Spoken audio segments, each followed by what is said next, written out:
സങ്കീർത്തനം 42. ദൈവത്തിനു വേണ്ടി ദാഹിക്കുന്നു. നീർച്ചാൽ തേടുന്ന മാൻപേടയെ പോലെ ദൈവമേ, എൻ്റെ ഹൃദയം അങ്ങയെ തേടുന്നു. എൻ്റെ ഹൃദയം ദൈവത്തിനായി ദാഹിക്കുന്നു, ജീവിക്കുന്ന ദൈവത്തിന് വേണ്ടി തന്നെ.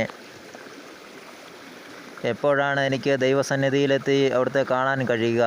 രാപ്പകൽ കണ്ണുനീർ എൻ്റെ ഭക്ഷണമായി. എവിടെ നിൻ്റെ ദൈവം എന്ന് ഓരോരുത്തർ നിരന്തരം എന്നോട് ചോദിച്ചു. ജനക്കൂട്ടത്തോടൊപ്പം ഞാൻ പോയി. ദേവാലയത്തിൽ ഞാൻ അവരെ ഘോഷയാത്രയായി നയിച്ചു. ആഹ്ലാദാരവവും കൃതജ്ഞതാ ഗീതങ്ങൾ ഉയർന്നു. ജനം ആർത്തുല്ലസിച്ചു. ഹൃദയം പൊട്ടിക്കരയുമ്പോൾ ഞാൻ ഇതെല്ലാം ഓർക്കുന്നു.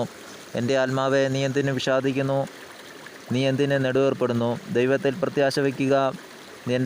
എൻ്റെ സഹായവും ദൈവവുമായ അവിടുത്തെ ഞാൻ വീണ്ടും പുകഴ്ത്തും.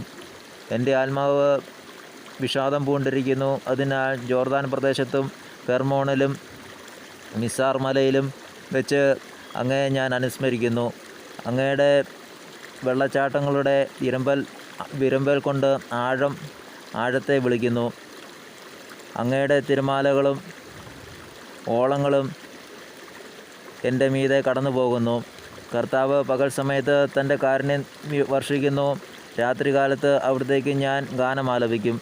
എൻ്റെ ജീവൻ്റെ ദൈവത്തോടുള്ള പ്രാർത്ഥന തന്നെ. അവിടുന്ന് എന്നെ മറന്നതെന്തുകൊണ്ട്? ശത്രുവിൻ്റെ പീഡനം മൂലം എനിക്ക് വിലപിക്കേണ്ടി വന്നതെന്തുകൊണ്ട് എന്ന് എൻ്റെ രക്ഷാശിലയായ ദൈവത്തോട് ഞാൻ ചോദിക്കും. നിൻ്റെ ദൈവം എവിടെയെന്ന് ശത്രുക്കൾ എന്നോട് ചോദിക്കുന്നു. മാരകമായ മുറിവ് പോലെ ആ നിന്ദനം ഞാൻ ഏൽക്കുന്നു. എൻ്റെ ആത്മാവേ, നീ എന്തിന് വിഷാദിക്കുന്നു? നീ എന്തിന് നെടുവേർപ്പെടുന്നു? ദൈവത്തിൽ പ്രത്യാശ വയ്ക്കുക.